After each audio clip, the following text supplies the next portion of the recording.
I'm J. Jermaine Bay of Elodian Moorish States, Monte, Colorado. The acronym is AMPAC. I'm the Chief Judge of Consular Court. Today is Class 151. Class 151. What did we learn in Class 150? Well, we were celebrating another milestone, right? 150 classes is pretty good. And, you know, what we are starting to understand is what? So far, AMPAC's study session has tried to set forth a master class and what's commonly known as a discovery. What is discovery all about in law, right? It's about what?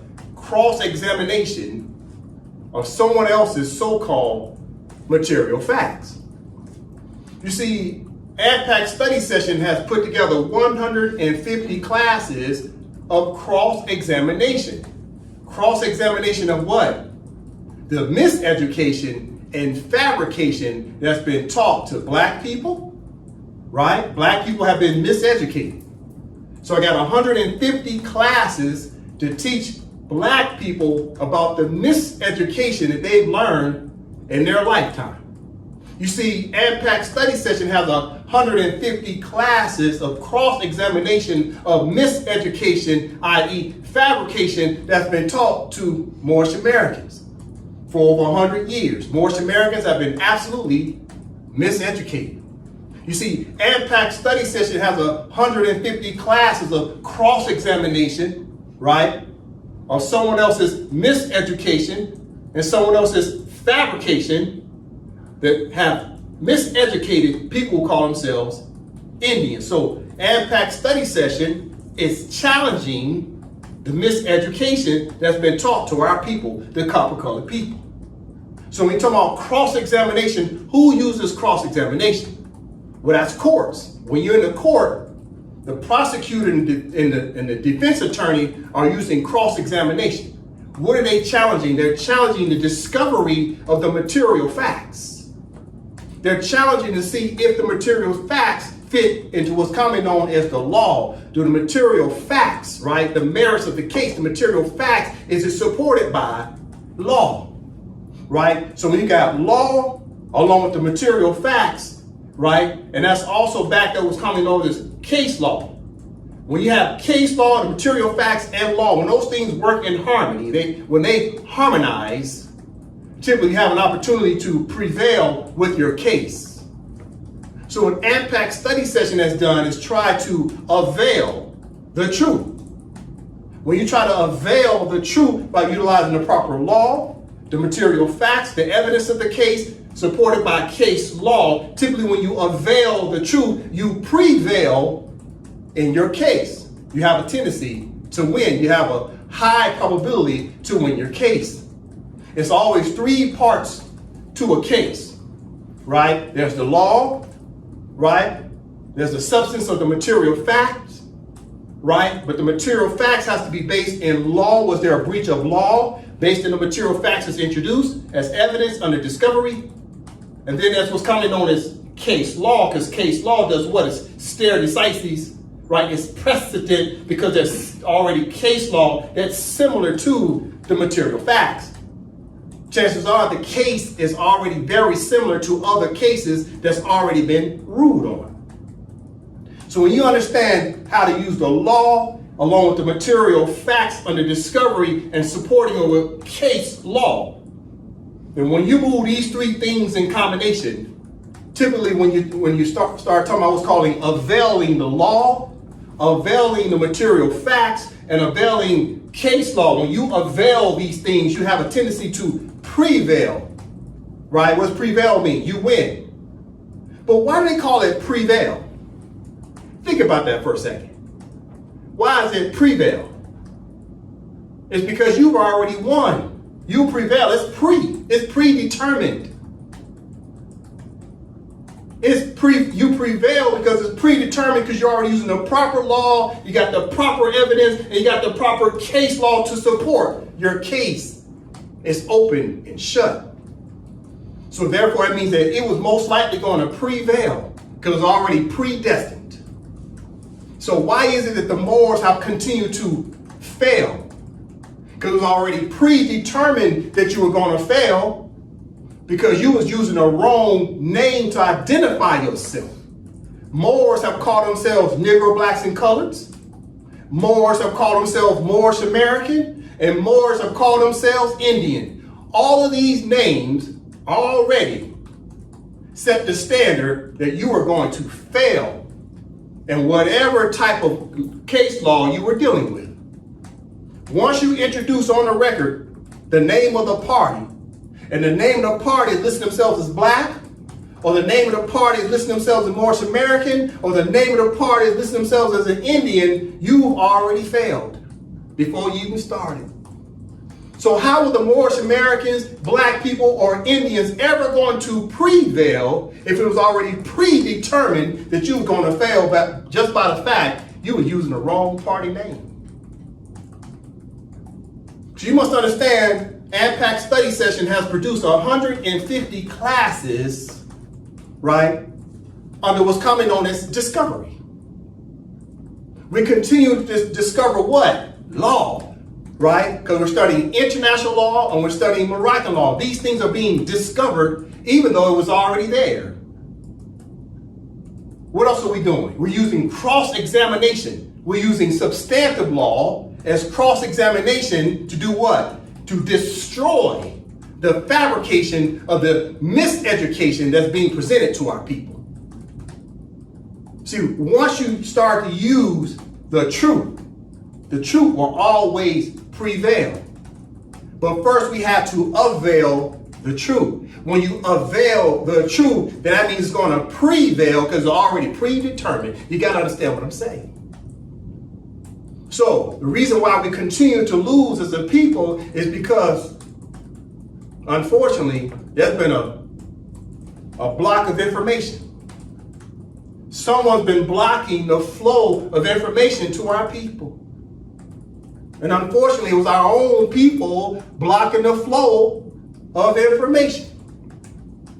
And you know what the colonists did? See, the colonists have given themselves a get out of jail free card.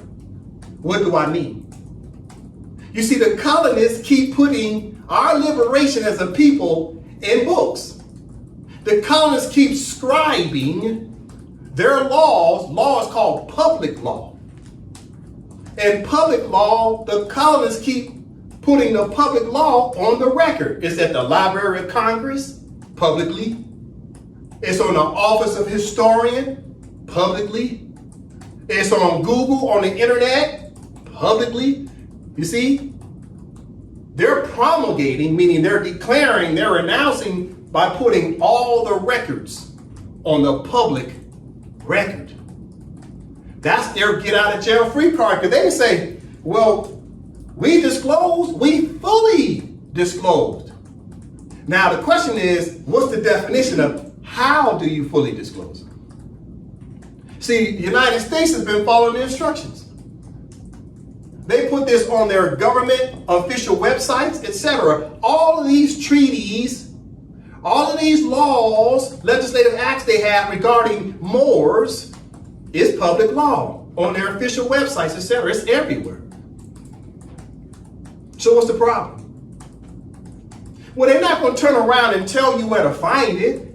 No different than they'll tell any of their citizens where to find certain public laws. It was the obligations of us as a people. We're the ones marching and praying in the street. We're the ones writing all these fictitious writs and affidavits. We're the ones going to these courtrooms demanding this and demanding that, but we didn't do the research to search the public records to see what laws supported our legal argument. So we walked in their courtrooms, and what happened? It was already predetermined for us to fail because we never determined what the true law is and what the true law is not.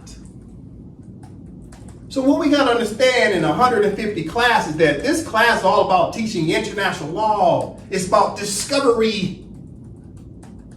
It's about cross-references. It's about understanding how to support and submit your proper legal argument.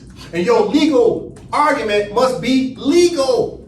What does legal mean? What law, substantive laws, supports your argument? In the United States and the several union states and the municipalities have been telling the Moors the truth the whole time. Everything you're saying is a belief. United States, the several union states and the municipalities kept telling the Moors the truth. Everything the Moors were saying was what? Patently frivolous. And they were telling the truth. So you have to understand that the colonists have given themselves a get out of jail free card because they've been putting this stuff on the public record. Well, why didn't we know? It's because we've been in fellowship, right? And worship of leaders who did not want to disclose the substantive law. So we have to understand what's happening here. In order for AMPAC study session to be able to present the truth, we also have to point out what? The misconcepts, i.e. the lies and the deceit that we have learned. Only way to fix a problem, you have to identify the problem. Or else you'll just be trying to treat what's commonly known as the symptom. And this is what Moors have been trying to do. You've been trying to fight the symptom instead of going directly to the problem. So what was the problem at the end of the day for Moorish Americans? What was the problem at the end of the day for people calling themselves black? What was the problem at the end of the day for people calling themselves Indians? The problem is what? It's called colonization and naturalization.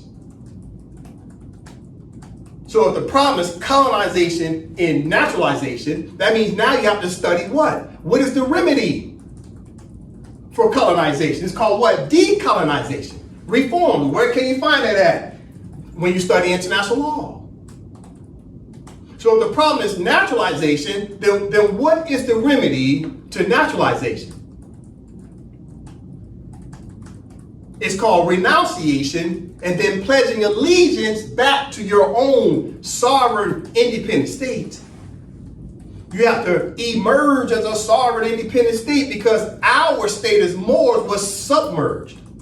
Now we have to emerge the Empire of Morocco. We have to reestablish the three branches of government. And we never understood that. You know why? Because we were using the wrong party name. How can you ever understand what the sultans were writing in the treaties if nobody even talks about the Sultan? Black people don't know nothing about the Sultan of Morocco. Moorish Americans know about the Sultan, but they don't talk about the Sultan of Morocco. People who call themselves Indians, they don't talk about the Sultan of Morocco. You see, the Sultan is the common denominator to some of our problems, and the Sultan is the common denominator to a lot of our solutions. It's what you call the gift and the curse. So the office of Sultan is very important to all the Moors to understand. This time around, the Sultan who sits in the seat of government has to do the right thing for the Moors, because this time we got a Moor sitting in the office of Sultan to look out for Moors. You see? So moving forward, we have to start studying the Sultan a little bit closer. At the same time, we have to always understand, how do we end up in this situation in the first place? It's called colonization, and then what? Naturalization. So now we have to decolonize and what? Nationalize. We got to come back and pledge our allegiance to the Empire of Morocco and recognize the Sultan of Morocco again. And this is what we've been talking about for 150 classes, right? So it's a cross-examination to start pointing out the miseducation and the fabrication that's been taught to our people for decades. All right?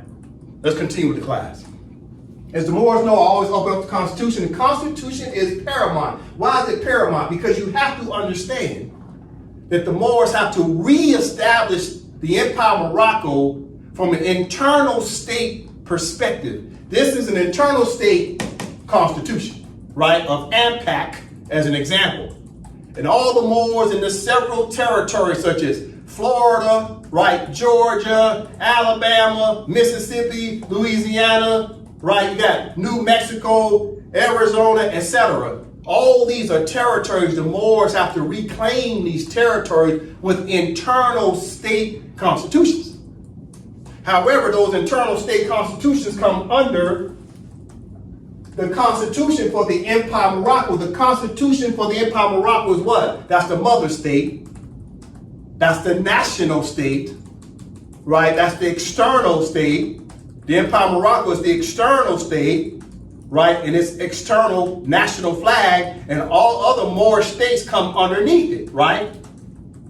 So the internal states are underneath the external state. And that's what Moors got to understand. So we have to put Humpty Dumpty back together again in pieces. Got to put the pieces of the puzzle back together again. All right? So in the meantime, the Empire of Morocco's constitution and its three branches of government starts to govern over the internal states.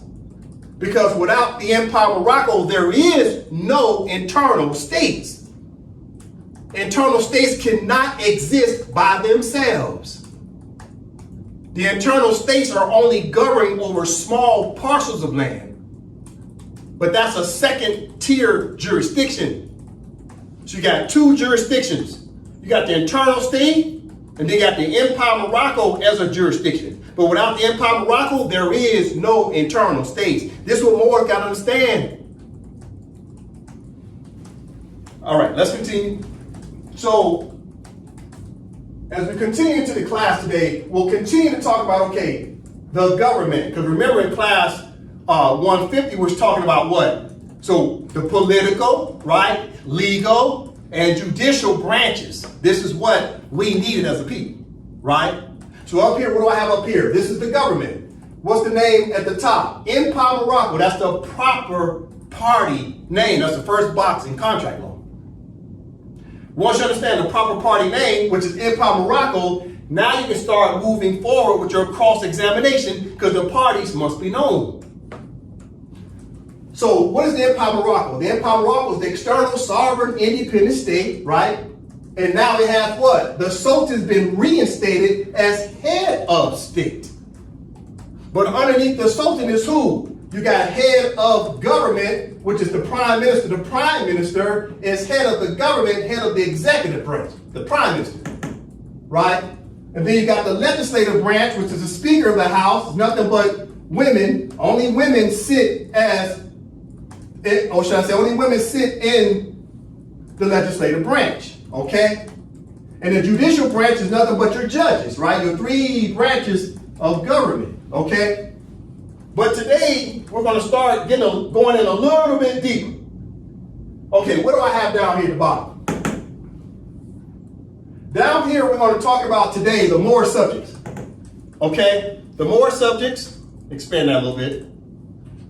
Today, we're talking about the journey, right? Because in class 150, we talked about what? The halfway house. Mm-hmm. Right? The Moors got stuck in a halfway house. Today, we'll talk about how to get the Moors out of the halfway house. All right, so the Moors are stuck in the halfway house as Moorish subjects. Why are they Moorish subjects? Because that's the proper party name in the treaty. You're not Negro, you're not black, you're not colored, you're not Moorish American, and you're not Indian. You're what? Moorish subjects who have been naturalized under the foreign jurisdiction of the United States of America, as an example.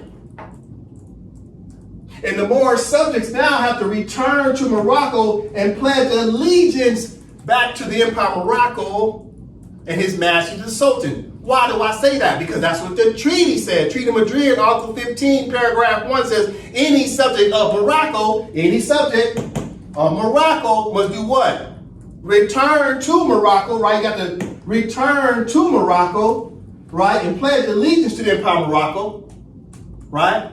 So we'll learn about that today. How do the Moors pledge allegiance to the Empire of Morocco, right?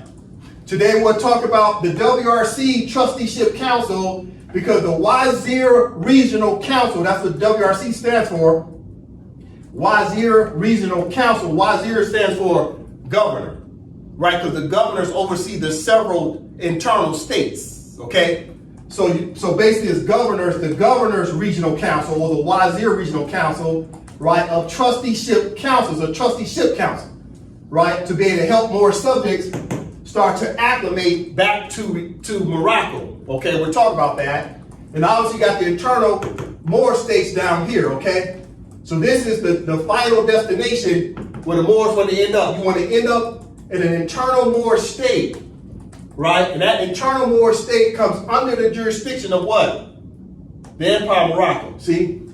So if the Empire of Morocco is the sovereign state, the external state, and then over here you got internal Moorish states, plural, okay? But we'll talk about this journey, right? The Moors have to stop staying in the halfway house, and you have to continue on. You must proceed and pledge allegiance to the Empire of Morocco. All right, so let's take it to the board real quick. I have a question up here, because in law, it's always about the question. And the question always derives to giving an answer, right? So you need an answer, so it's Q&A. So the person asking the questions controls the narrative, because someone has to give an answer, right? And the answer should be based in what? Law, right? And law is protected by what? The rule of law. So there's rules involved with law, you see? So what's the question? The question is, who has the right of protections in Morocco? What's this question about? Okay, it says who, that's the question, who, right? Who has the right, quote unquote? What does rights mean? What do we learn about the word right? Right is based in what? Laws. Mm-hmm. We say, well, you breach my rights. I have a right to do this, and I have a right to do that. Well, show me the law that says that. So when we see the word right, they're talking about laws. In class 150, we learned about the ipso jure Moorish subject. Ipso jure meant what? It's well set up law. So who has the ipso jure law, the right? Rights are derived by laws. So who has the right, i.e. who has the laws to be able to protect, for protections where? In Morocco. Notice the question says in. See I got in the box? That's key. In where? Morocco. Soon as the word in comes, right? We learn the word in is a preposition in the 8 parts of speech. Whatever comes after the word in is getting ready to tell you now the noun.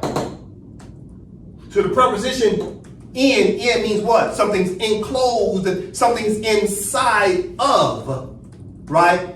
So who has the right of protections in Morocco? So what you gotta understand is Morocco, everyone is in Morocco. The United States of America is in Morocco. As an example, Canada is in Morocco. But if you replace this word Morocco, say, who has the right of protections in America? Guess who immediately has the rights? It will be America, because you said in America.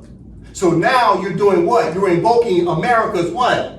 Laws, because you're talking rights. You must understand the word that comes out the end is very important to the Moors. So you said who has the right of protections in America, then guess what you just said? You're talking the jurisdiction of America. If you said who has the right of protections in Canada, guess whose laws you're talking about? Canada's laws. Because you're talking rights. But as soon as you say who has the right of protections in Morocco, now you're talking Morocco. We're talking jurisdiction. This word right here is jurisdiction. This word right here, right, is jurisdiction. So this right in Morocco, or right in America, or rights in Canada, this last word tells you which jurisdiction you're talking about. So today we'll continue to learn about the Treaty of Madrid, because now we have to understand, how do we help the Moorish subjects to come home? It's one thing to say, well, the Moorish subjects are naturalized. Okay, that's the problem. Okay, what's the solution? And what are the administrative steps that the Moors have to take, and who can assist them, right? So let's talk about assistance. So first the question was, who has the right of protections in Morocco? That's the question. How do you answer that question? Well, first of all, it's basically already answered for you in the question. The interpretation is you're talking about Morocco is the jurisdiction. So who has the right, meaning who has the laws in Morocco? Who's utilizing the laws in Morocco to protect who? Moroccans. Listen. So down here I have two boxes. 1, 2. In this box is the United States of America. Okay? And this box is the Empire of Morocco. Two separate jurisdictions. Okay? Because we learned in the Treaty of Madrid, Article 15, paragraph 1, it said you had to choose between what? The entire submission to the laws of what? The empire, right? Because you was what? Naturalized in what? A foreign jurisdiction, foreign country. But this foreign country called the United States of America is located where? In Morocco. So who already has the sovereign jurisdiction immediately just by the question, because it's already answering the question in the question. The answer is in the question. Okay, so if the United States of America is in Morocco, right? Then the question is, who gets to provide protections for the Moors? Because the Moors are already in Morocco because we're the indigenous people of Morocco. But since we were naturalized, that means our adopted mother, the United States of America, had a right to what? Protect the Moors. The right to protect the Moors. Where? In Morocco. So the United States of America, the naturalization, was given a right to protect the Moors in Morocco. They were given a privilege to do that. It's a privilege because it's a temporary privilege. Why do I say it's temporary? Because the Treaty of Madrid, right, of 1880, Article 15, paragraph 1 says the Moors can do what? Return to Morocco. And until they do that, the United States of America had a privilege to hold on to the Moors under what's commonly known as an open adoption. But it's not a closed adoption. It is open. Open for what? For the Moors to return to Morocco. So in the meantime, look at the question. Who has a right of protections in Morocco? To protect who? Moors. Well, the Sultan signed a treaty, a naturalization treaty in 1880, Treaty of Madrid, and gave the United States of America a right to protect the Moors. And since that's the case, then the United States of America has every right to continue to put the Moors under their what? Civil and criminal jurisdiction. Until the Moors follow the instructions to do what? Return to what? The Empire of Morocco. So let's read these two subsections, okay? Let's read them. Here we go. So right here I got what? Empire of Morocco grants political, legal, and judicial sovereign powers to the office of Sultan, the three branches of government, the several internal Moorish states, and the WRC organization. Let's read it again. Let's read the question. Who has the right of protections in Morocco?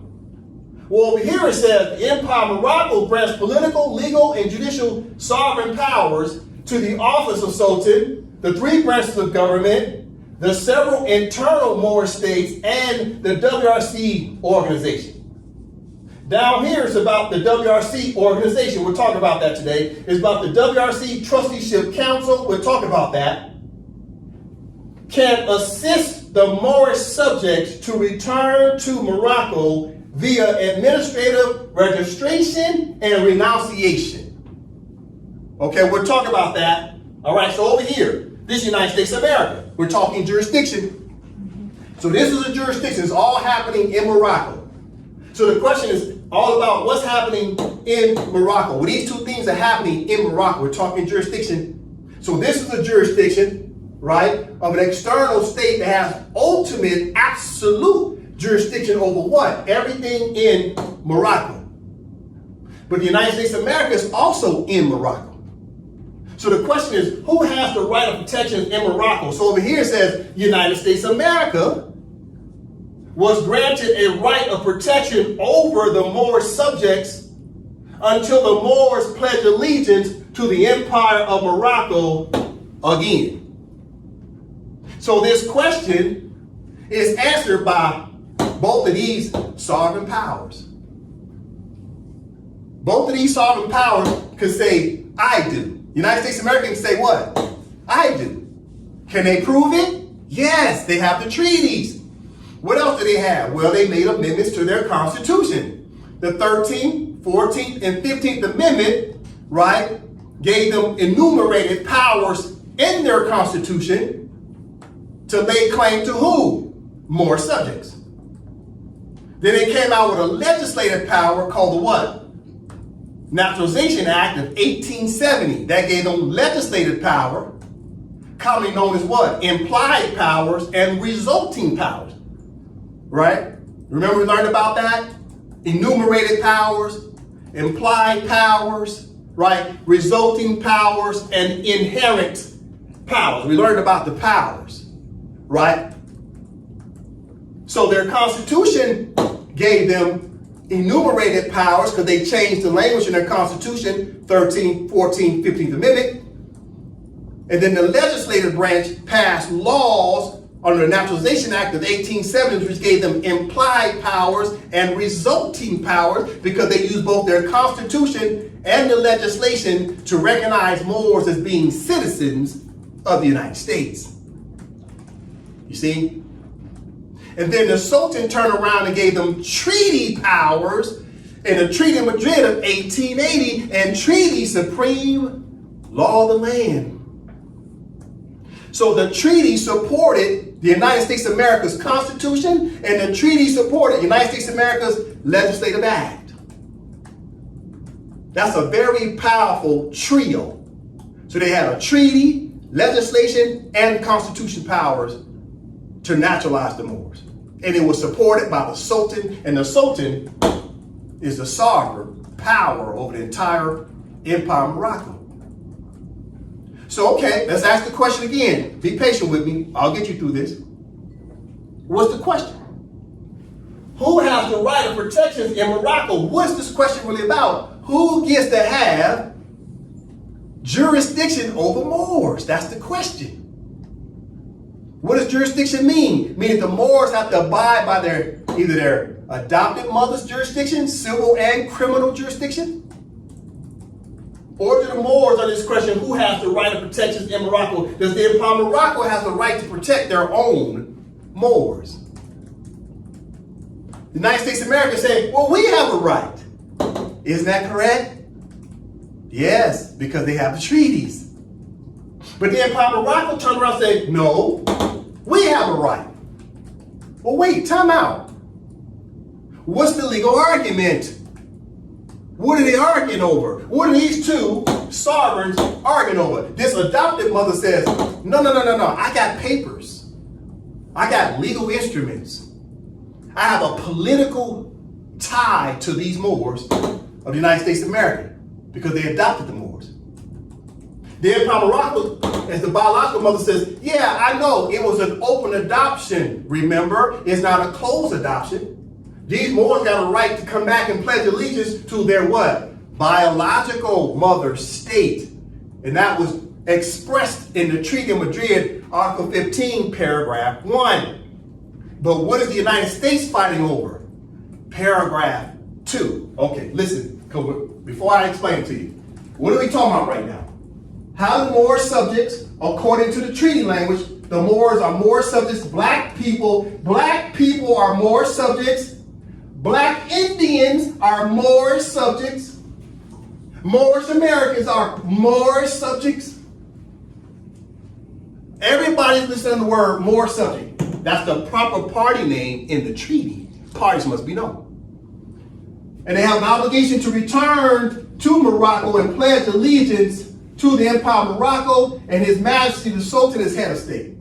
Like I said, today we're talking about the WRC Trusteeship Council and how the Moor subjects find a way to become a national of an internal Moorish state, right? And an internal Moorish state has powers because the Empire of Morocco, right? The Empire of Morocco has granted powers to the internal states to exist and have powers over the what? The small parcels of land. We'll talk about that today, okay? So listen, okay. We got to start understanding this more. Listen. This is the right of protections in Morocco. This is the Treaty of Madrid of 1880, correct? Do you see what the title is? Brother Dre? Right of protection in Morocco. So if that's the title, what is it that the United States is saying at the top of this treaty?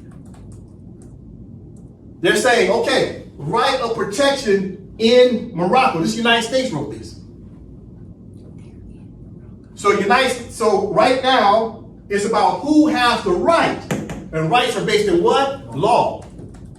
So who has the right of law, the right of law to protect, to provide protections of Moors in Morocco. It's all about Moors. Okay, listen. We're going to talk about this today. We're going to break it down. So who signed this treaty? Who was there? Let's talk about the parties first, so you can see how many parties was there. Okay, Brother Dre.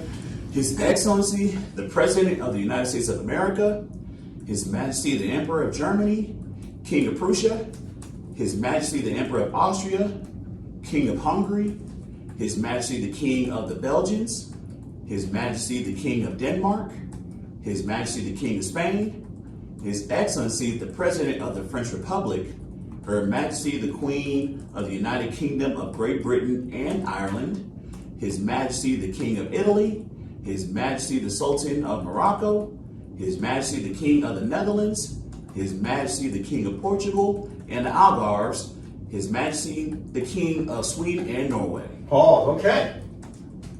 So these persons, right, states are persons in international law. So these persons were there. Who are the persons I'm talking about? I'm talking about who? United States of America is a person in international law, right? Because states are persons. Listen. So who was there? The United States of America, Germany, Prussia, Austria, Hungary, Belgians, Denmark, Spain, France, the United Kingdom of Great Britain, Ireland, Italy, the Sultan of Morocco, Netherlands, right? Portugal, Sweden, and Norway, right? But where are these states located geographically speaking? Well, they tell you at the beginning. What did they say? They said what? They're what? In Morocco. Isn't that correct? They said right of protections in Morocco. So the Sultan of Morocco is recognizing these European states as being in Morocco. And the European states also recognize themselves as being where? In Morocco. Okay, so pause right there. Pause right there. Okay, here's the case, right? International Court of Justice case. As further evidence, right? This case happened in 1952. From the top, Brother Joseph. International Court of Justice. Reports of judgments, advisory opinions, and orders. Case concerning rights of nationals of the United States of America in Morocco. France versus the United States of America, judgment of August 27, 1952. All right, so in this ICJ case of 1952, so it's a modern case. This case isn't from 1752, it's 1952. This case came out after the Charter of the United Nations, right, was fully executed. The Charter of the United Nations came out when? 1945. And they said that after the date of 1945, they called it what? Contemporary international law. So this is a contemporary case, meaning it's new. Okay, it set new standards in law. What's my point here though? Listen, this case was concerning rights of nationals of the United States of America in Morocco. So the United States of America is where? In Morocco. But guess who else is in Morocco? France. France is also in Morocco. So France and the United States of America are both in Morocco. Because Morocco is what? An empire. Listen, what's definitely an empire? Noah? Empire, noun, 1. An extensive group of states or countries under a single supreme authority, an emperor or empress. All right, so read again. Empire, noun, 1. An extensive group of states or countries under a single supreme authority, an emperor or empress. So an empire means an extensive group of states or countries under a single supreme authority, and that single supreme authority is who? The emperor. And who's the emperor? The Sultan. So the Sultan is overseeing states, and the Sultan is overseeing countries in the empire. You see? Okay, let's go back. Listen. So, in the 1880 Treaty of Madrid, it says right of protections in Morocco. So all the European states are where? In Morocco, because Morocco is what? An empire. And the definition of empire means what? An extensive group of states and countries coming under a single authority. So the Europeans recognize themselves as being in Morocco. So therefore, down here when we started reading, okay, well, who are the parties? Who signed it? Okay, all these European powers signed it, saying and admitting that they're in Morocco, you see? So is there a legal argument that needs to be made? No. There is no legal argument. It's well settled because it's what? In a treaty, and treaty supreme law of the land. So the Europeans can't ever argue that they're not in Morocco because they signed a treaty. Meaning they waived their rights to say that they're not in Morocco. They actually agreed by consent, ratification, and promulgation that they're in Morocco. That's a contract, and it's the higher standard of a contract commonly known as a treaty. There is no contract higher than the standard of a treaty. It's ace high, you see? Okay, now listen to the preamble. Nova?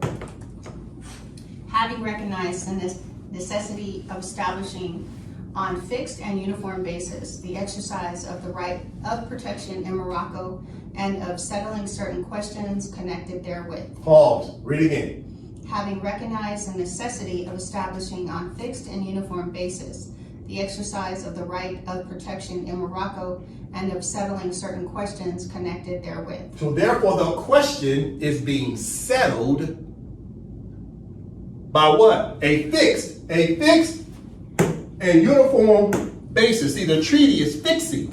Not only is it a treaty, but the treaty itself is fixing the legal argument. There will be no argument after they sign this treaty, you see? There will be no more ambiguity about what? Who can provide protections for the Moors while the Moors are in Morocco. But Morocco is an empire, so the Moors was all throughout the Empire of Morocco, you see? But the Sultan's allowing the European states to naturalize the Moors, to put the Moors under protections. In other words, the Sultan was allowing the European states to put the Moors under the civil and criminal jurisdiction of the European states. However, if they had a dispute with the Moor, what was the proper venue they're supposed to use? Consular court, you see? Listen. So in a treaty, the right of protection is being fixed on a uniform basis. That's very important to understand. All right, so now we come down to understand that this is all about His Majesty the Sultan. This whole treaty is about His Majesty the Sultan of Morocco. This is why the Grand Sheiks don't like telling you about the Treaty of Madrid. And they don't like to tell you about the Act Algeciras. The Grand Sheiks won't tell you about the treaties between the Sultan and Great Britain. The Grand Sheiks won't tell you about the treaties between the Sultan in Spain and the Sultan in France and the Sultan of all the European states, because then they would have to start telling you about the Sultan. And if they start telling you about the Sultan, they would have to keep talking about Morocco, but the Grand Sheiks want to keep saying you're in where? Where do the Grand Sheiks keep saying you're in? America, you see? The Grand Chiefs keep saying you're what? Americans, you see? So this is why they don't like talking about the Sultan. Same thing goes for other establishments such as Nation of Islam. Farrakhan not going to tell you about the Sultan of Morocco. Why? Because if he told you about the Sultan of Morocco, then you find out you're what? Moroccan. Then you find out you're in Morocco. But when you call everybody the black man this and the black man that, where's the black man located? Where? In the United States of America. The black man is in where? America. Moroccans are where? In Morocco. The NAACP is going to keep telling you in where? America. The HBCU president is going to keep telling you where? In America. The Indians that keep saying they're where? In America. Everybody keeps saying they're in America. This is why nobody wants to talk about the Sultan. Because you talk about the Sultan, now you got to start talking about the Sultan's where? In Morocco. And that's the ultimate absolute jurisdiction. That's the ultimate absolute sovereign over the land.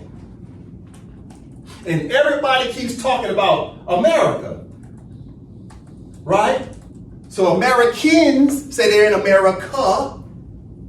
Moorish Americans keep saying they're Americans in America. And people keep saying they're what? Native Americans who keep saying they're in America. No one's saying they're in Morocco. You see the game that's being played? But yet the United States asks the question.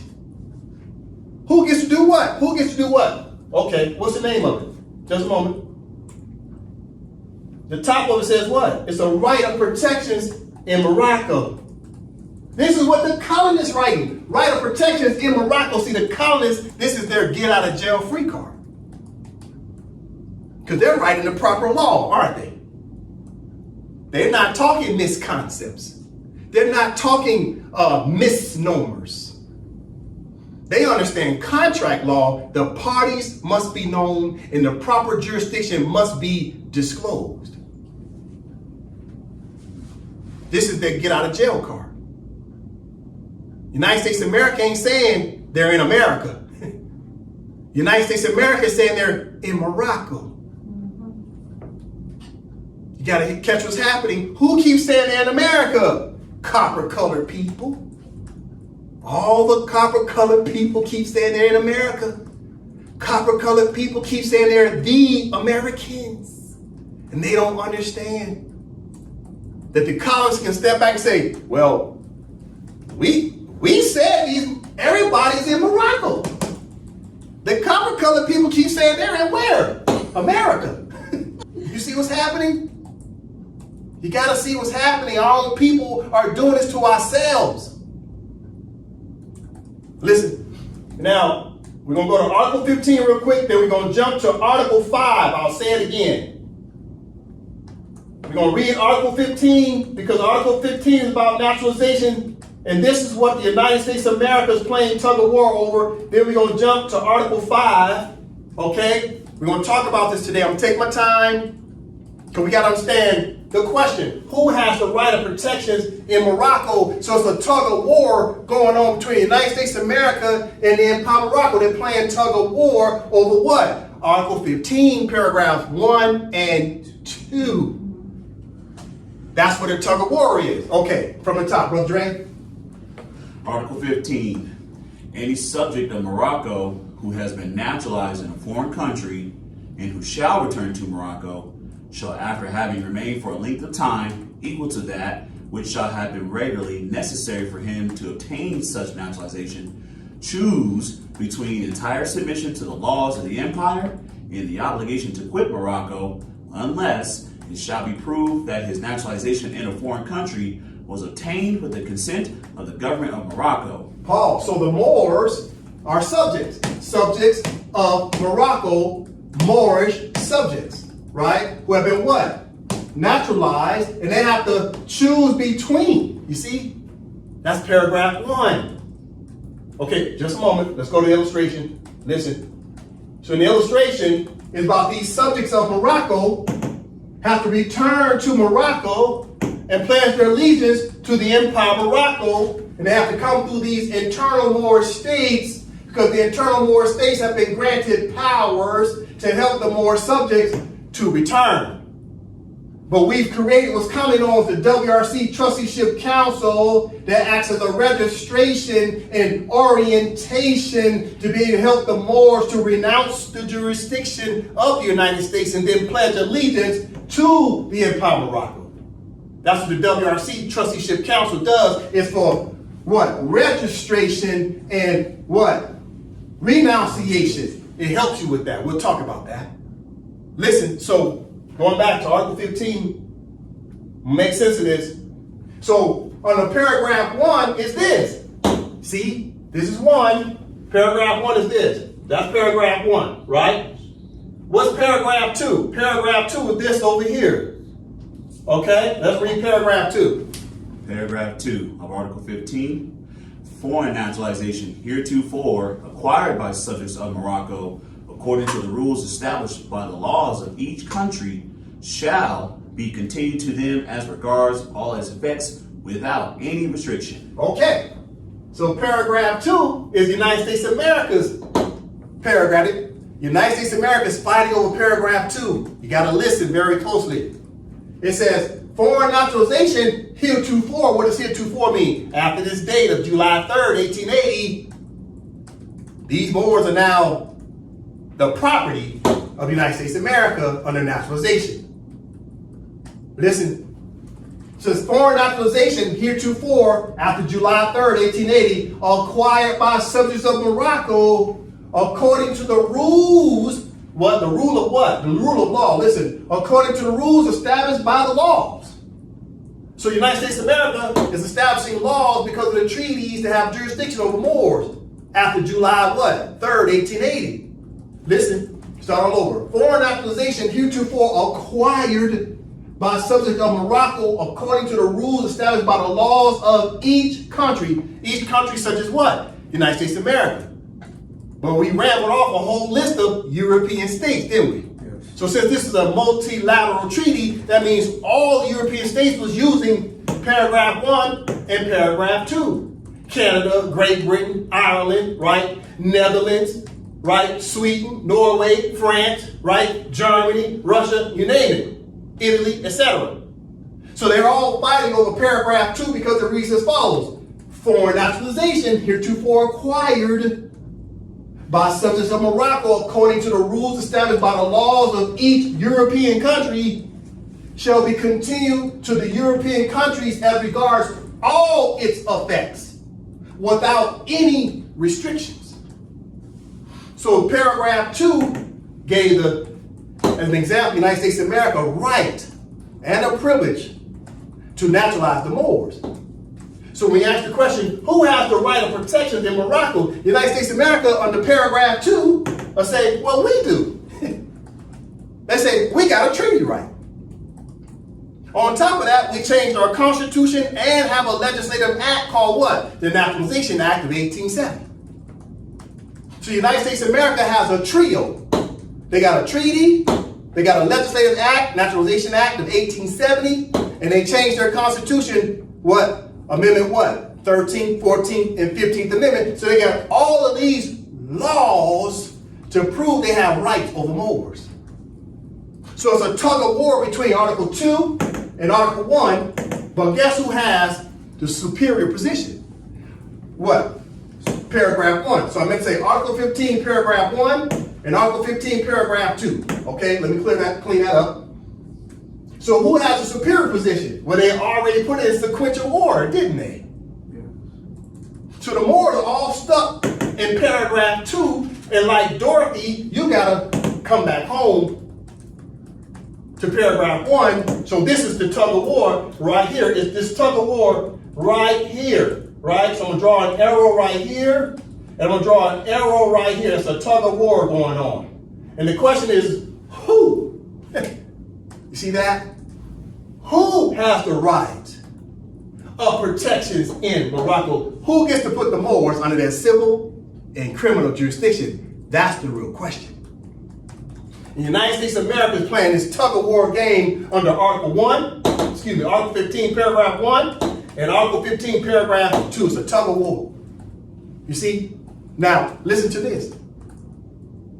If there was no Empire of Morocco government after 1956, because the Sultan stepped down and vacated the seat and left the entire Empire of Morocco void of a government, that means the Moors could not choose between these two paragraphs. There was no choice, because the choice was what? Vacated. Muhammad V stepped down. So now in the 21st century, the year 2024, the Sultan has been reinstated along with the government, right? Listen, who's the Sultan? Who was voted for Sultan? It's Abdul Smith Al-Kabir, right? So the Empire of Morocco, which is a person in international law, that's the first person in law, which is the state. The national state, right? The national state, the external state, and then Abdul Smith Al-Kabir sits in the seat of head of state because he was elected. So Abdul Smith Al-Kabir has been elected Sultan by the people on May 12, 2024. Who are the people? All the Moors that did what? Return back to Morocco, had an opportunity to vote for the Sultan. Because over here, everybody's Americans. And they're confessing that they're Americans. And Americans can't vote for a what? Moroccan Sultan. You see? This is a conundrum that the Moors have put themselves in. They're saying they're Indians. They're saying they're black. They're saying they're Moorish Americans. And none of them can vote for a Moroccan Sultan. None of them. Only Moroccans can vote for a Moroccan Sultan. Listen, now, let's talk about the Sultan, because see, Moorish American Grand Sheikhs don't want to talk about the Sultan. But Moroccans should talk about the Sultan because the Moroccans understand that they voted for who? A head of state. And that office is called what? Sultan, right? That office is called Sultan. So Moroccans are going to talk about the Sultan because that's our head of state. You see? Listen. So let's go back up. Let's start at Article 1. We're going to come back down. Okay, let's start at Article 1 so you can see what they're saying about the Sultan. Okay. Brother Dre from the top. Article 1. The conditions under which protection may be conceded are those established in the British and Spanish treaties with the government of Morocco and in the convention made between that government, France, and other powers in 1863 with the modifications introduced by the present convention. Continue. Article 2. Foreign representatives at the head of a legation may select their interpreters and employees from among the subjects of Morocco or others. These protected persons shall be subject to no duty, impost, or tax, whatever, other than those stipulated in Articles 12 and 13. All right, continue. Article 3. Consuls, vice consuls, or consular agents having charge of a post and residing within the territory of the Sultan of Morocco shall be allowed to select but one interpreter, one soldier, and 2 servants from among the subjects of the Sultan, unless they may require a native secretary.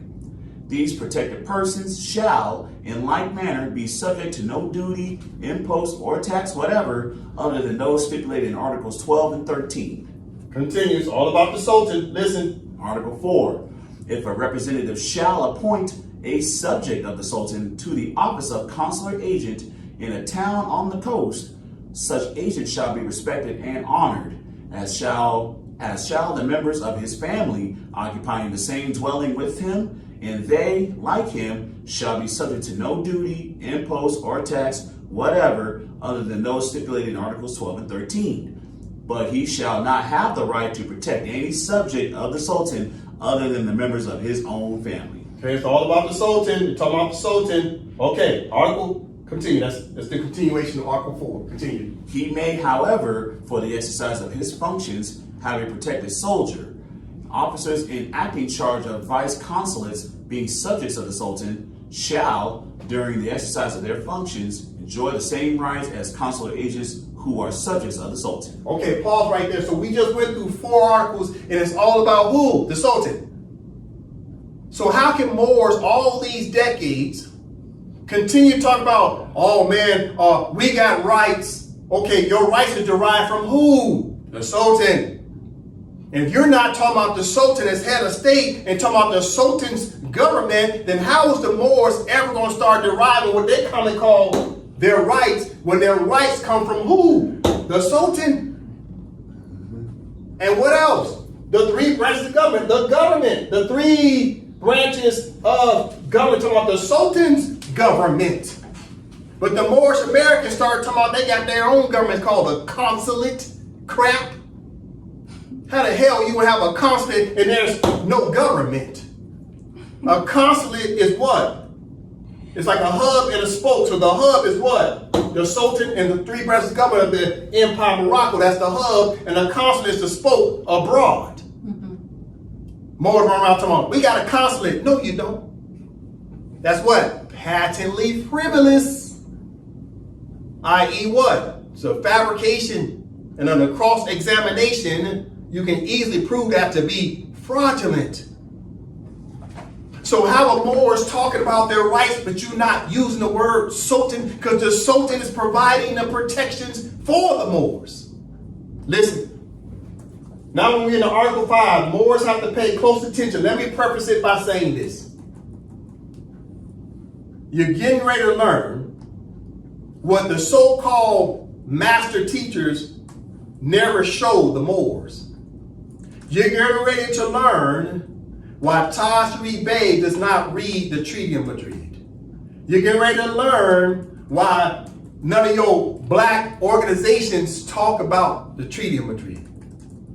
You're getting ready to learn that these people who call themselves Moorish Americans, why they keep getting caught up with local law enforcement. You're getting ready to learn this in Article 5. You're going to learn that Moorish Americans could never get out of their criminal cases. Never. They never had the right to get out.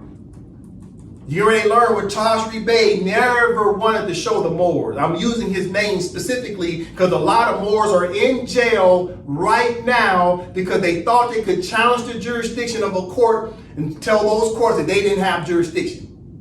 And the whole time, I'm trying to tell you right now, the Moors should have been taught about the Treaty of Madrid, Article 5, regarding criminal cases. I'm going to teach you about it. Listen, Brother Dre, Article 5.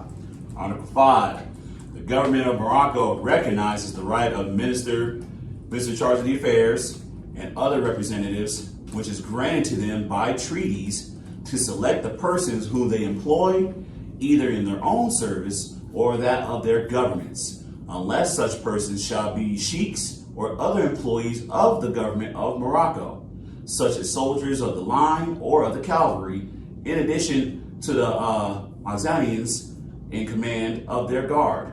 In like manner, they shall not be permitted to employ any subject of Morocco who is under prosecution. Read that again. The government of Morocco recognizes the right of minister charged of the affairs and other representatives, which is granted to them by treaties, to select the persons who they employ, either in their own service or that of their governments, unless such persons shall be sheiks or other employees of the government of Morocco, such as soldiers of the line or of the cavalry, in addition to the Mazanians in command of their guard. In like manner, they shall not be permitted to employ any subject of Morocco who is under prosecution. So the Moors could not be employed as officers of a Moorish government unless what? Listen, it says, in like manner, they shall not be permitted to employ any subject of Morocco who is under prosecution. So any Moors that are facing a criminal prosecution cannot get what? Protections. Moors that are dealing with criminal cases cannot be afforded protection. Listen, paragraph 2. It is understood that civil suits commenced before protection shall be terminated before the courts which have instituted such proceedings. The execution of the sentence shall suffer no hindrance. Nevertheless, the local authorities of Morocco shall take care to communicate without delay the sentence pronounced to the legation, consulate, or consular agency upon which the protected person is dependent. Continue. As to those persons formerly protected who may have a suit which was commenced before protection was withdrawn from them, their case shall be tried by the court before which it was brought. The right of protection shall not be exercised towards persons under prosecution for an offense or crime before they have been tried by the authorities of the country or before their sentence. If any has been pronounced, has been executed. Read paragraph 4, Article 5, paragraph 4. Read again. The right of protection shall not be exercised towards persons under prosecution for an offense or crime before they have been tried by the authorities of the country or before their sentence, if any has been pronounced, has been executed. So what is Article 5, Section 4 saying? Let me read it again. It says the right of protection. So they're talking protections, right? In other words, how do you get immunities, right? Or impunity, right? Operating impunity from the jurisdiction of the United States of America. How do you make sure the United States of America doesn't have jurisdiction over you? Well, first of all, it says what? The right of protection shall not be exercised towards person under prosecution for an offense or crime. You see that? That's the first part of Article 5, Section 4. The first part of it says, the right of protection shall not be exercised towards persons under prosecution for an offense or crime. So you don't get no protections if you're dealing with a criminal case. Listen, I'm going to make sense of this. Continue reading. Here we go. So, from the top, the right of protection shall not be exercised towards person under prosecution for an offense or crime. Listen, before they have been tried by the authorities of the country. So, who are the authorities of the country? They're talking about what? United States of America and the other European states have a right to do what? Try you, right? Take you all the way through the full case, and then what? Sentence you. Listen from the top.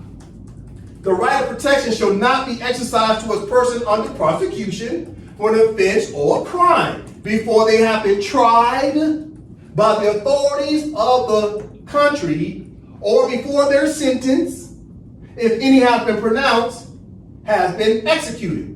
Right? So they wrote this the grammar's off a little bit, so watch how I read. Watch how I read. The right of protection shall not be exercised towards person under prosecution for an offense or crime before they have been tried by the authorities of the country or before their sentence has been what? Pronounced, or before their sentence has been executed.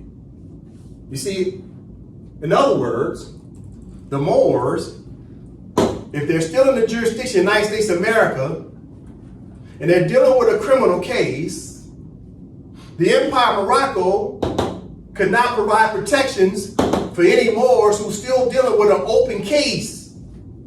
No protections can be afforded to you. You have to finish the case. But what have the Moorish Americans being taught? They're being taught, submit a written affidavit say you don't have jurisdiction. And the treaty says it right here. The treaty says the United States of America, which is the country, has a right to do what? Sentence. It can sentence Moors. The United States of America, the several union states, and the municipalities can do what? They can do what? Give a sentence. They can pronounce a sentence, or they can always execute a sentence. Against who? Moors, before they can get protections in Morocco. Now listen to me. Moorish Americans were lied to and told them all they had to do was get a nationality card from RV Bay Publications, which is a fictitious website that's teaching propaganda, is nothing but spewing lies because you're not a Moorish American. But the lie they're telling you under this Ponzi scheme is that, you get a nationality card And all you gotta do is declare that you're a Moorish American, and the United States no longer has jurisdiction over you. The vast majority of Moors who run to RV publications are dealing with what? Criminal cases. And they're being lied to, and these Moors, these black people who turn around and say, oh man, what can I do, man? The people on my behind. Oh man, you need to go over there and get that Moorish American paperwork. They run over there and get the Moorish paperwork, right? They get the Moorish American paperwork, thinking the Moorish American paperwork is going to save them from prosecution. And the courts turn around and tell those very black people who say they're Moorish Americans, they say everything you just said is a belief, right, and patently frivolous. Why are the courts of the several union states and the municipalities and the federal courts telling Moors that everything you say is a belief and everything you say is patently frivolous? Is because the United States knows under Article 5, Section 4, it reads as follows. No right of protection shall not be exercised towards persons under prosecution for an offense or crime before they have been tried. You have to be sentenced before you can get protections in the Empire of Morocco. So what happened is, the black people got hustled, told me, man, get this nationality card, get this paperwork, sign up for some classes, and you do all that, you buy all these fictitious books, and guess what? You find out none of the paperwork helps you and didn't work. Then when you call these Moorish American so-called master teachers back, guess what they do? Change their phone number. They block you. Now that they got your money, you're on your own. That's why they'll tell you in their disclaimers, this information you use, it ain't on us. It's buyer beware. This is what Ras Mariah Bey will tell you out loud. She'll say, you got the paperwork, but I ain't got nothing else to do with it after you get it. Right? Cujo Ill will tell you, you need to go study for 5 years first. Okay, Cujo, then why is everybody buying the packages up front? Why don't you tell them to go to school first for 5 years, then purchase the package? But no, they sell you the package first, then turn around and tell you to go study for 5 years. This is like somebody giving you a degree before you even got to college. That's putting a cart in front of the horse. But you got to understand, it's a Ponzi scheme. They just stealing your money, then they run off. You see? Then they blame you. You see what's happening? Cujo Ill, Tashreeq Bey, Ras Mariah Bey, all the Grand Sheiks are not going to tell you about a Moorish treaty that says Moors cannot get protections until they are what? Tried. Moors got to be what? Tried. Tried. Right there. They got to be what? It says right here. You got to be what? Sentenced before you can get protections. Now, once you're sentenced, just like, let me give you an example. Brittany Griner got caught up where? In Russia. Brittany Griner got what? Sentenced. She got 9 years. But shortly thereafter, what happened? She got released. Isn't that correct? But didn't she get sentenced first? But see, the Moorish American so-called Grand Sheiks and teachers are trying to tell black people to be a Moorish American, thinking that that's some type of documentation that's going to save them from their case. I'm trying to tell you right now, black people are being hustled by Moorish Americans. You got to understand what's happening? This is why Tashreeq Bey won't read this out loud to you. This is why none of the Moorish Americans talk about the Sultan, because in order to talk about the Sultan, you got to talk about these treaties. And if you read these treaties, you'll find out, A, that you're Moroccan, B, you're in Morocco and not in America, and last but not least, you don't have no protections from the United States of America until you return to Morocco. And before you return, guess what you got to do first? You got to finish up all your cases.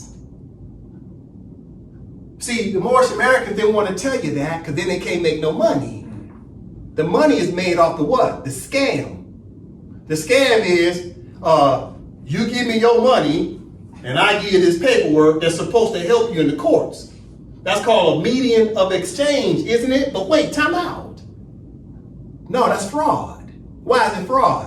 Why is it a scam? It's because the Moorish Americans are giving some people the paperwork, saying the paperwork's going to help them. But did the paperwork help? No. And the Moorish American so-called master teachers know that the paperwork isn't working. 9 out of 10 Moors are going to jail. Using the same paperwork. Copy paste is just cookie cutter. Cookie cutter documents get Moors locked up left and right. And all Tasriq Bey, Rosmaraya Bey, Cujo Il, and all the rest of the civic Moors had to tell people such as, let me think of a name, Jamal Bey from Rise of the Moors. The only thing Taj had to tell Jamal Bey is, you get caught up in a case, you got to finish that case before you get protections. But no, if you let the cat out the bag, you can't make no money. You see? So Jamal Bey is doing 3 to 5 years in jail because he thought he was immune from the jurisdiction of the United States, and Jamal Bey did not have a clue about Article 5, Section 4 of the Treaty of Madrid. Why didn't Jamal Bey know about it? Because his teacher didn't tell him. Jamal Bey was in what? Fellowship and worship. Jamal Bey was not in what? Scholarship. You got to be in scholarship and study what? The laws. The laws are derived in this word called what? Rights. Listen, we're going to read this again. Article 5. So all the Moors will know. Article 5, the Treaty of Madrid. The Moors need to go back and read it. Article 5, Section 4 reads as follows. Brother Dre. The right of protection shall not be exercised towards persons under prosecution for an offense or crime before they have been tried by the authorities of the country or before their sentence, if any has been pronounced, has been executed. Right. So the sentence has to be pronounced and the sentence has to be executed. So I need all the Moorish Americans to understand something. Take all those written affidavits and shred it. It will not help you. Islam. 9 out of 10 times, it will not help you. You know why the several Union states from time to time will let you get a little win? It's like the Pied Piper. They want you to keep following that misconcept till that 1 out of 100 Moors win from time to time. So all the Moors, and that Moor that wins, he turns around and says, I won as a Moorish American. No, you didn't. You won because you were listed as an American citizen, not because you're a Moor. That's number one. Number two, you turn around and win, and the United States laughs at you and say, you ain't gonna do nothing but attract everybody to these copy paste, right, cookie cutter documents. They're gonna get a whole lot of y'all caught up. That's what they do. It's bait and switch. Right? And war, what do they do in war? They set up a bait. And they trap you. They get one person out there, and a whole bunch of y'all come and try to say that person, and boom, they blow up the whole area. You see what happens? You got to understand what's happening here. I need all the more. Okay, let's read it again. Article 5, Section 4, Treaty of Madrid, that your Moorish American teacher's not going to tell you about. Section 4 of Article 5. The right of protection shall not be exercised towards persons under prosecution for an offense or crime before they have been tried by the authorities of the country or before their sentence, if any has been pronounced, has been executed. All right.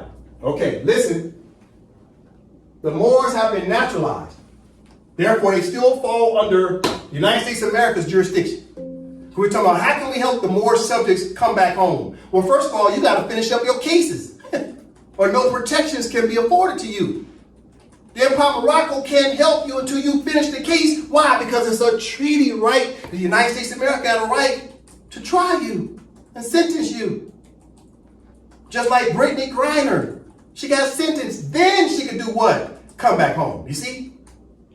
So before the Moors can return to Morocco, you got to understand the Treaty of Madrid of 1880, Article 5, Section 4 says you got to finish up your case. Okay, we clear? Okay, listen. So now the Moors are still naturalized, which means you come under the jurisdiction of the United States of America. So let's get a little bit more understanding. What does naturalization mean? Okay, Brother Dre? Naturalization. the act of adopting a foreigner and clothing him with the privileges of native citizen. All right, so Paul, right there. This is Black's Law Dictionary, 4th edition. Okay, just wanted to say that. So read it again, good brother. Naturalization, the act of adopting a foreigner and clothing him with the privileges of native citizen. Okay, so if the United States put this in the Black's Law Dictionary as a term that they're defining, and they say naturalization means an act of adopting. You see that? So naturalization means what? Adopting. And as soon as someone adopts you, even your adopted mother has what? Jurisdiction over you. She has certain powers over you. Any child that's adopted, the adopted mother has legal powers over that child. So naturalization means what? It means an act of adopting. Adopting who? A foreigner. Who's the foreigner? The Moors. Because we're talking two separate jurisdictions. Even though the United States of America is in Morocco, the Americans are foreigners to who? Moroccans, and Moroccans are foreigners to Americans, even though we're sharing the same landmass. It's just like your neighbors on your street. The vast majority of neighbors on your street are foreigners to you because you don't know them. You kind of see them passing back and forth, maybe a little wave here and there, but you don't know them. They're foreign to you. Because why? They got a separate household. They got a separate lot, block, parcel of land. That's their jurisdiction, which is that little square that their house is sitting on. That's called jurisdiction. So every house on the block is a totally different jurisdiction, and everybody's house is foreign to their neighbor's house. So Americans are foreigners to Moroccans, and Moroccans are foreign to Americans, even though we're sharing the same subdivision. Listen, collective naturalization, Brother Drake. Collective naturalization.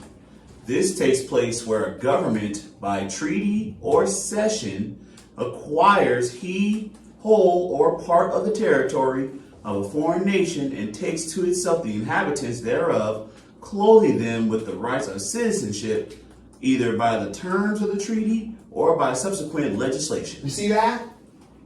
So collective naturalization. This takes place where a government, by treaty, the United States of America is talking about what? How they got jurisdiction over what? Moors in Morocco. So they're talking about a territory. Listen, collective naturalization. This takes place where a government by treaty or cession acquires, right, the whole or part of the territory of a foreign nation. Morocco is foreign to America, you see? And takes to itself the inhabitants thereof. Who's the inhabitants? The Moors. The Moors got naturalized, and naturalized means what? Adopted. But if we've been adopted, then why aren't we trying to figure out who's our biological mother state? Listen. So the inhabitants are naturalized, and they're clothed them. The United States of America clothed them with the rights of citizenship, either by the terms of the treaty. You see what the word treaty keeps popping up? So the United States of America keeps talking about the word treaty. Treaty is giving them the rights. What's your delegation of authority orders? What's your DOAO? This is what the Moorish Americans keep asking. Well, you know what the DOAO is? It's these treaties. It's treaties, supreme law of the land, and this is what the United States of America is using to keep Moors under their civil and criminal jurisdiction. But the same treaties gave Moors the right to do what? Return to Morocco anytime they got ready, but they have to do what first? Finish up the case, like Brittany Griner. You see? So it's all about the terms of the treaty or by subsequent legislation. What's the subsequent legislation the United States of America has? Their legislative act was commonly called what? First, they changed their constitution. 13th, 14th, and 15th Amendment were legislative acts. Then they passed what? The Naturalization Act of 1870. That's a legislative act. But guess what else is a legislative act? The treaty itself. You see, when the United States of America signs a treaty, they got to bring it back to their parliament, commonly known as the House and the Senate. When the House and the Senate sign off on that treaty, say, yeah, we accept it, we're going to ratify it, they turn around and take that same treaty and hand it to who? The President of the United States. So when the President of the United States signs off on that bill that recognizes that treaty as law, that's called a legislative act. So all treaties, listen to me, all treaties are listed as a legislative act because the only way the treaty could be recognized by the state is through the what? The House and the Senate, and the House and Senate deals with what? Legislative acts. So I'm going to read again. Collective naturalization. This takes place where a government by treaty or cession acquires the whole or part of the territory of a foreign nation and takes to itself the inhabitants thereof, clothing them with the rights of citizenship either by the terms of the treaty or by subsequent legislation. You see? Now let me ask you a question. If a treaty is supreme law of the land and the treaty is also deemed legislation, and that legislation is law of the United States of America, listen to me. It starts off as federal law, then it trickles down to the several union states because it's federal law, because it's supreme law. Let me ask you a question. Since it's a legislative act, treaties are a legislative act, then why isn't the NAACP, which is nothing but a group of attorneys, claiming they're looking out for who? Colored people. If the NAACP are attorneys and they passed a bar association, which means now they can enforce the legislative acts of the United States because the NAACP enforces what? Federal acts.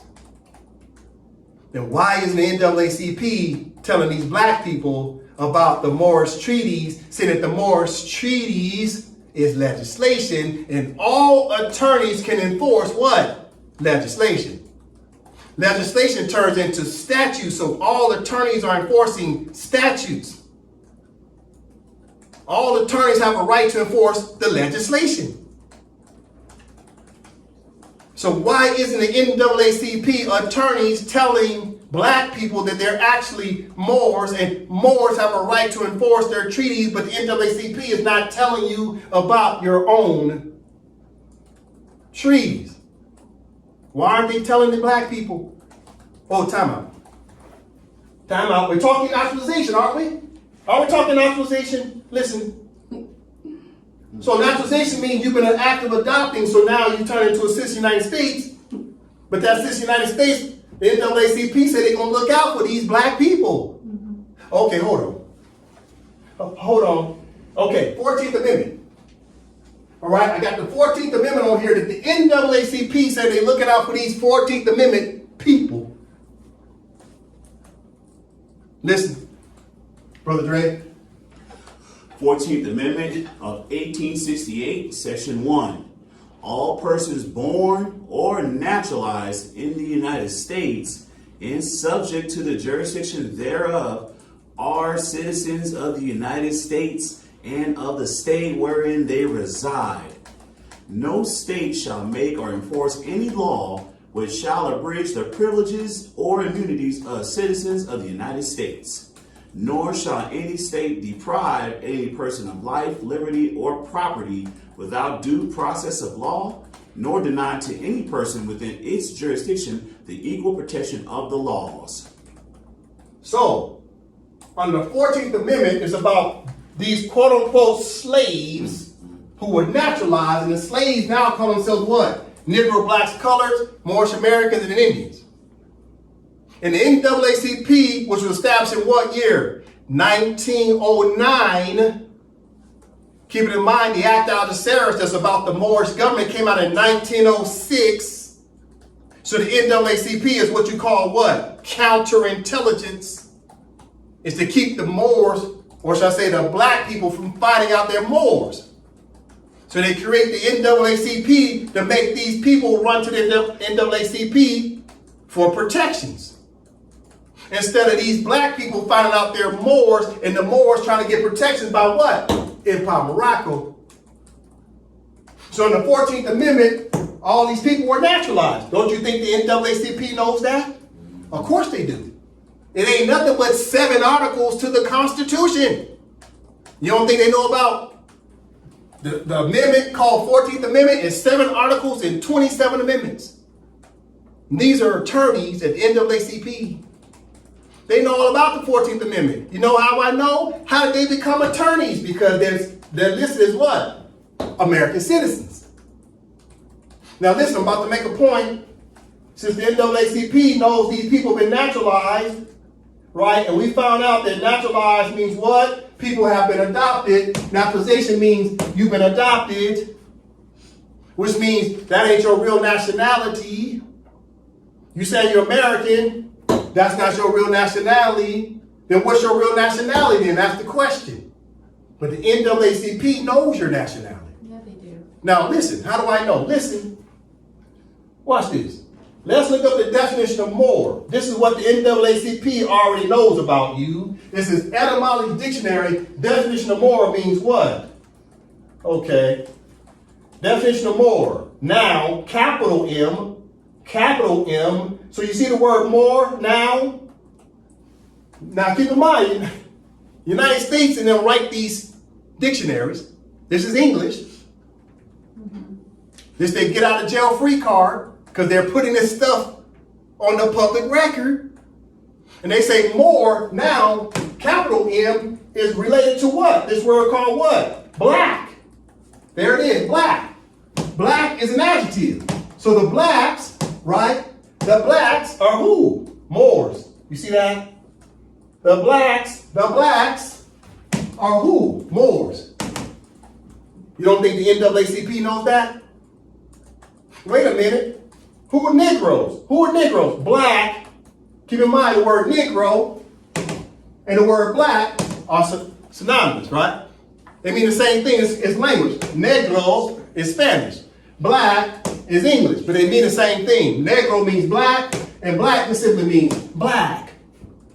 But the word Negro is under the definition of what? Moor. See that? So, here's the word Negro. Here's the word black. Here's the word Moor. You don't think the NAACP knows that these so-called Negroes, blacks, and coloreds are what? Moors? Listen. Now let's look up the word Morocco. Listen.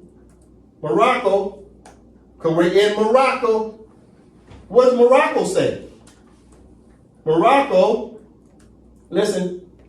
Capital M, now, what does Morocco say? The word Morocco, Etymology Dictionary, is affiliated to what?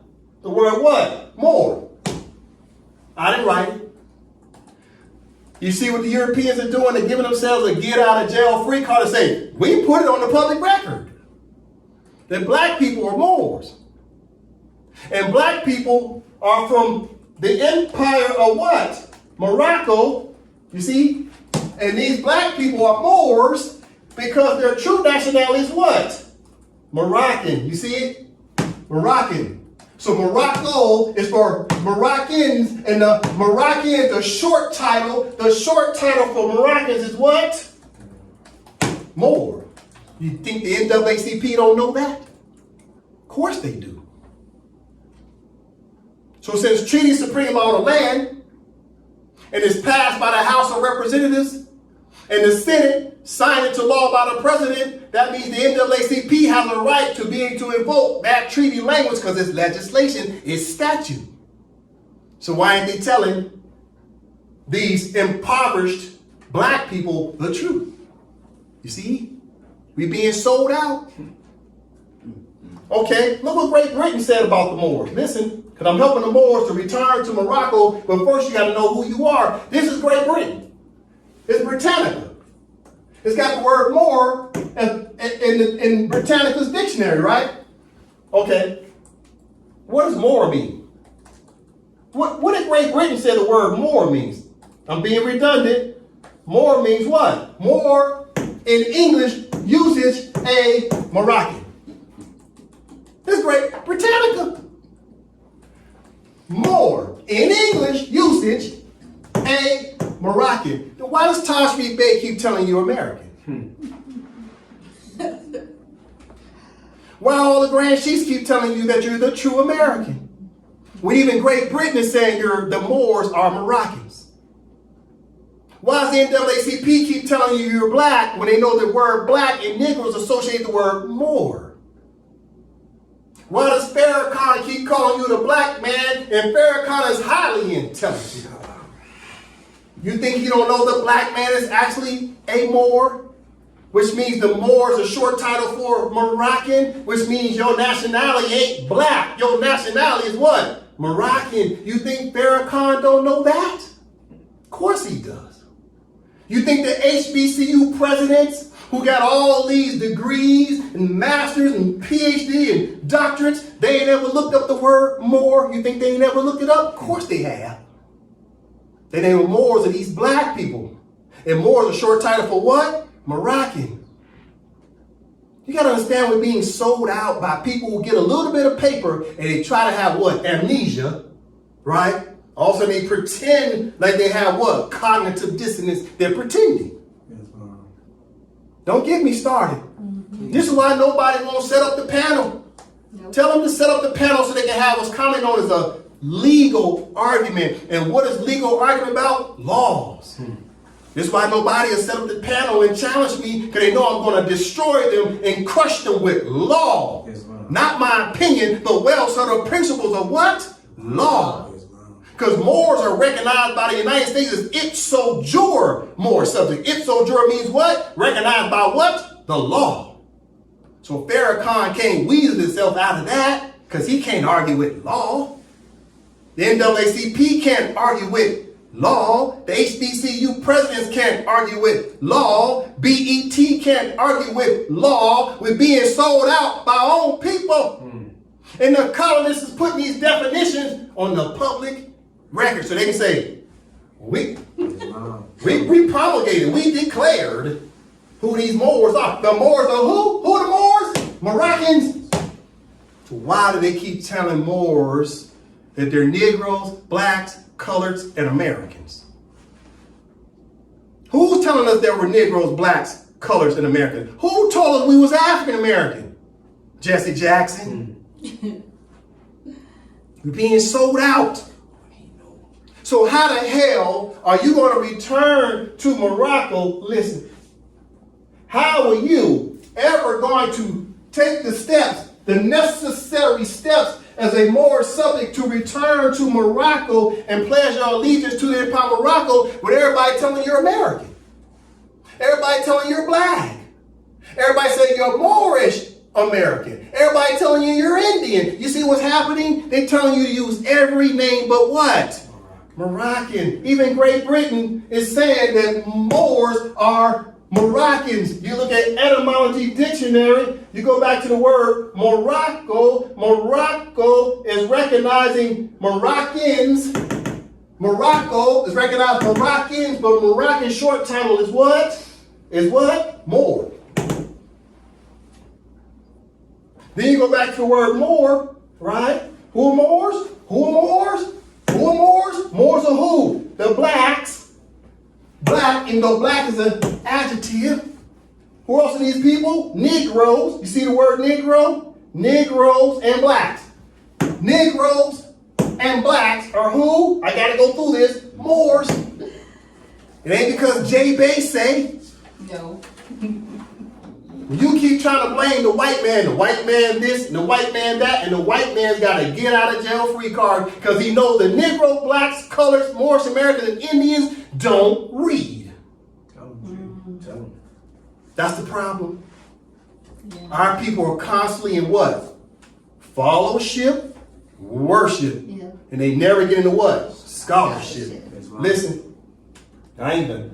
So as a reminder, this is the International Court of Justice case of 1952. And what does it say? It says case concerning the rights of nationals of the United States of America in Morocco. United States of America is in Morocco.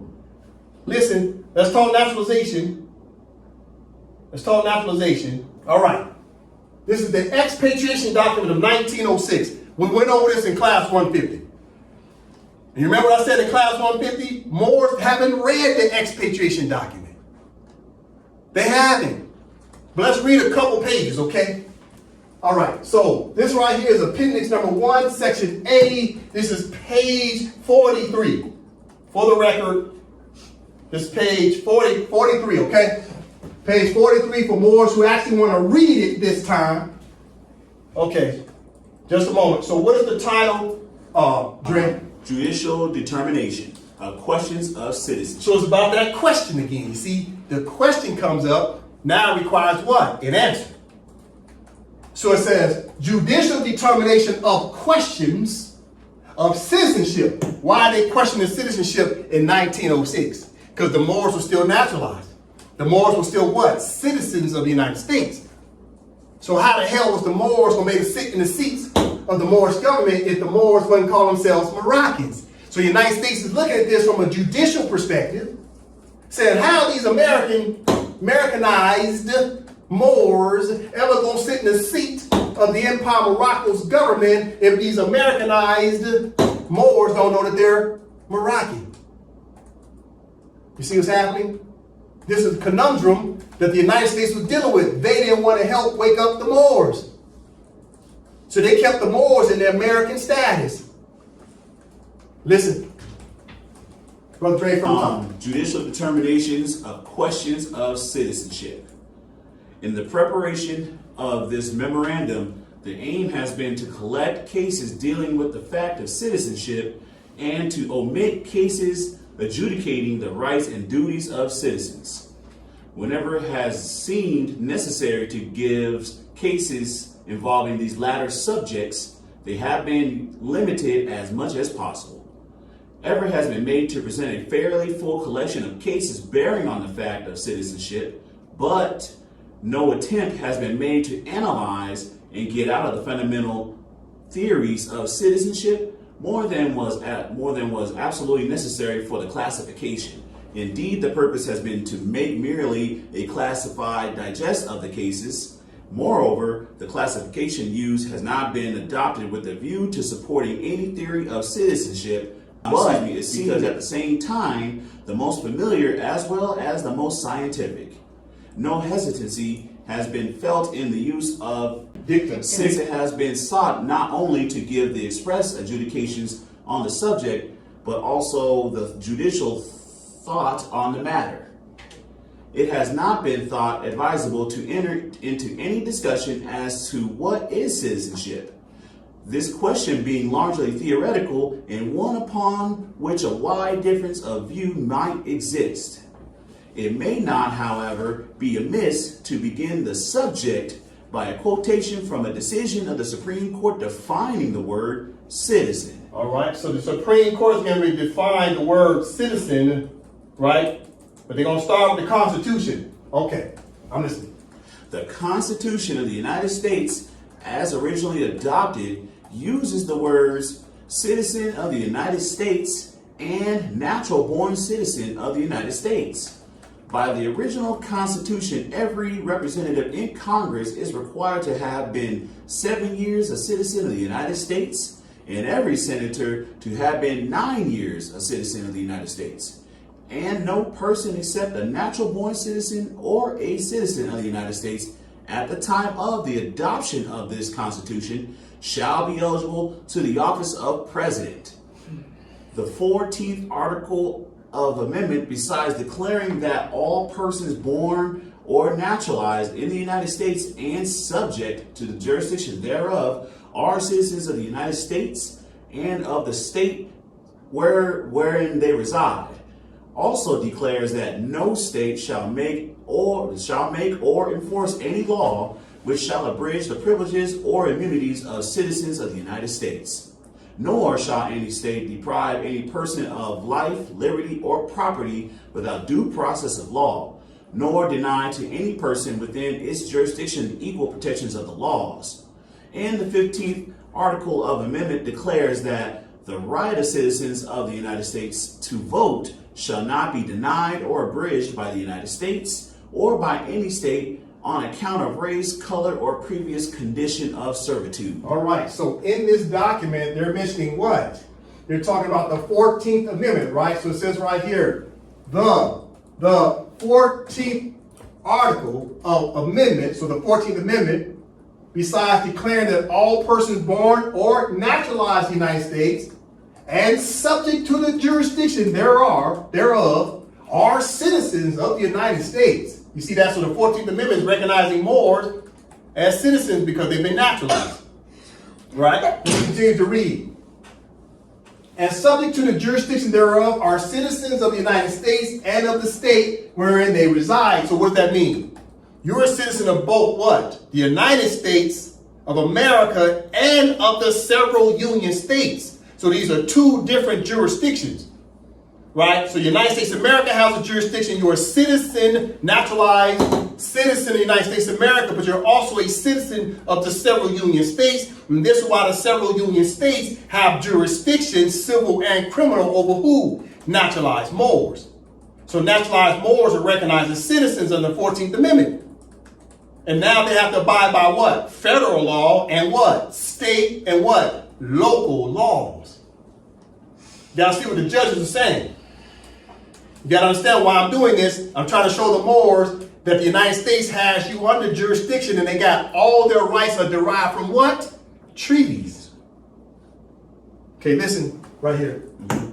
The Constitution nowhere defines the meaning of these words, either by way of inclusion or of exclusion, except insofar as this is done by the affirmative declaration that all persons born or naturalized in the United States and subject to the jurisdiction thereof are citizens of the United States. In this respect, as in other respects, it must be interpreted in the light of the common law, the principles and history of which were familiarly known to the framers of the Constitution. In a subsequent paragraph of the same opinion, the court sets forth the two methods by which citizenship of the United States may be acquired. He says, the 14th Amendment of the Constitution in the declaration that all persons born or naturalized in the United States and subject to the jurisdiction thereof are citizens of the United States and of the state wherein they reside, contemplates two sources of citizenship and two only: birth and naturalization. Citizenship by naturalization can only be acquired by naturalization under the authority and in the forms of law. But citizenship by birth is established by the mere fact of birth under the circumstances defined in the Constitution. Every person born in the United States and subject to the jurisdiction thereof becomes at once a citizen of the United States and needs no naturalization. A person born out of the jurisdiction of the United States can only become a citizen by being naturalized either by treaty, as in the case of the annexation of foreign territory, or by authority of Congress, exercised either by declaring certain classes or of persons to be citizens, as in the enactments conferring citizenship upon foreign-born children of citizens, or by enabling foreigners individually to become citizens by proceedings in the judicial tribunals, as in the ordinary provisions of the Naturalization Acts. Paul, so you got to catch what they're saying here. Listen, citizenship by naturalization, so the Moors got naturalized, right? Citizenship by naturalization of these Moors can only be acquired by naturalization under the authority and in the form of law. So laws is what naturalized Moors. But citizenship by birth is established by the mere fact of birth under the circumstances defined in the Constitution. Listen, every person born in the United States and subject to the jurisdiction thereof becomes at once a citizen of the United States and needs no naturalization. What do they mean? Let me read again. Every person born in the United States and subject to the jurisdiction thereof becomes at once, becomes immediately a citizen of the United States and needs no naturalization. What does that mean? Okay. Going back to Treaty of Madrid, listen, they're talking timeline. They're talking timeline. You got to pay attention. They're talking timeline. Article 15 of the Treaty of Madrid, right? Article 15 of the Treaty of Madrid, listen. Article 15, Treaty of Madrid, second paragraph said, foreign naturalization heretofore. What does heretofore mean? After the date of July 3rd, 1880, all the Moors who were born or already alive in 1880 were naturalized. But then what happened? Those same Moors had what? Children. And the children automatically by birth became what? Citizens of the United States. So we, as we stand here in the year 2024, August 2024, our parents were naturalized. And since the Moors were naturalized in the 1860s, right? What happened is we're nothing but descendants of naturalized Moors in the rears. And every time they had children, the children were born immediately into what? Citizenship status. So therefore, we are descendants of naturalized Moors. Therefore, all of us are still naturalized, but now they say you just automatically born directly into the jurisdiction of the United States. Listen. So if this came out July 3rd, 1880, when was Noble Drew Ali born? 1886. Noble Drew Ali, immediately when he was born into what? A naturalized status. He was born as a citizen immediately because he was born by parents who had already been naturalized. So Noble Drew Ali was one of the first children to be born under the new Naturalization Act after 1880 Treaty of Madrid. Noble was born in 1886, so he immediately became a citizen of the United States. But his blood pedigree was what? He was descendant of who? Moroccans. He was naturalized as what? Americans. So when they say we're descendants of Moroccans and born in America, Noble Drew Ali was a descendant of Moroccans, but Noble Drew Ali was born in the jurisdiction of what? America's jurisdiction. It has nothing to do with blood pedigree. We were adopted under naturalization. But yet the same treaty that came out in 1880, Treaty of Madrid, Article 15, paragraph 1 said Noble Drew Ali had a right to do what? To return to Morocco to pledge his allegiance, because that's the instructions. And all the Moors since 1880 are just simply born automatically into the jurisdiction of the United States of America as naturalized citizens. Guys, see what's happening? Listen. What do I have up here? This is the Constitution of the United States of America and the Constitution of the United States, two separate legal entities, right? One's the Constitution of 1789, which is George Washington's Constitution. And one's the Constitution of the United States of 1871, which is whose Constitution? That's the bankers' Constitution that created what? A municipal corporation. That way the bankers could control the United States as an intergovernmental organization.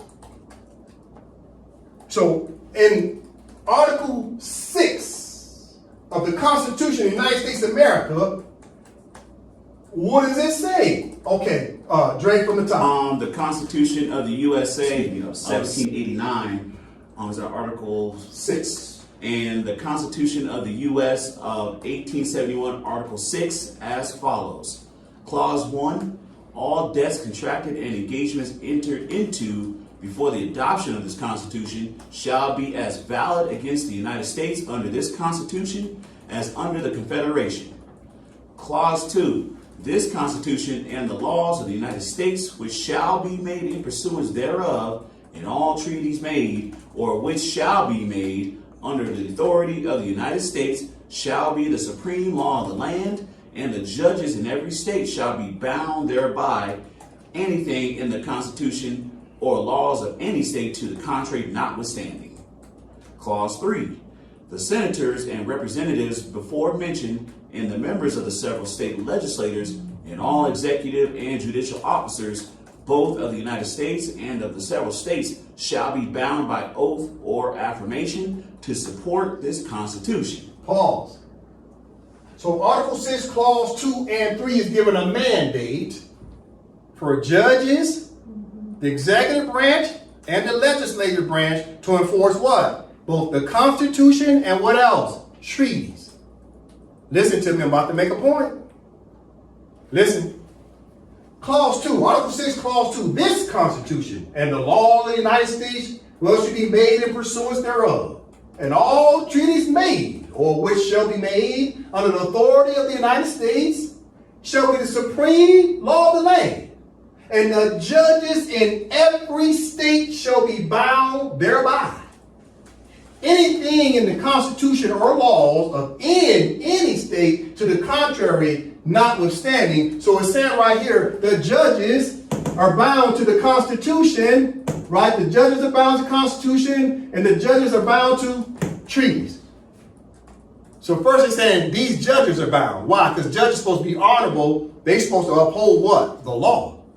Listen, in section 3 says, the senators and representatives before mentioned, and the members of the several state legislators, right, and all executive, that's the governor, right, attorney general, secretary of state, the executive branch, and the judicial officers, both of the United States and of the several states, shall be bound by oath and affirmation to support this Constitution.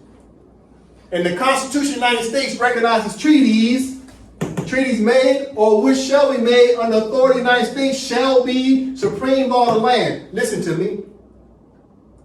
So the judges, the governors, President of the United States, right?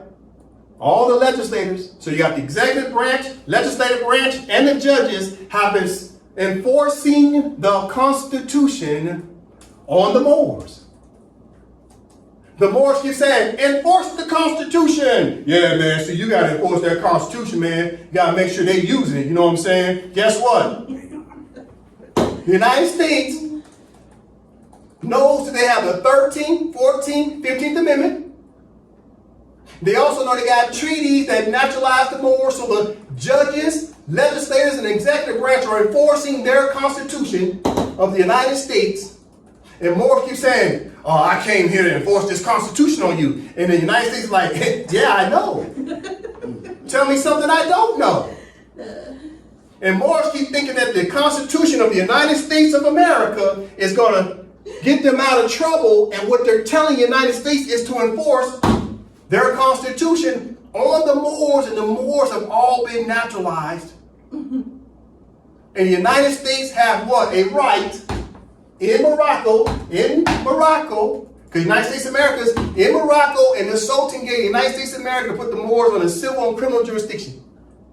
The United States of America, through their Constitution, recognizes the Treaty of Madrid of 1880, Article 15, Paragraph 2, say the United States of America can enforce their laws without any restrictions.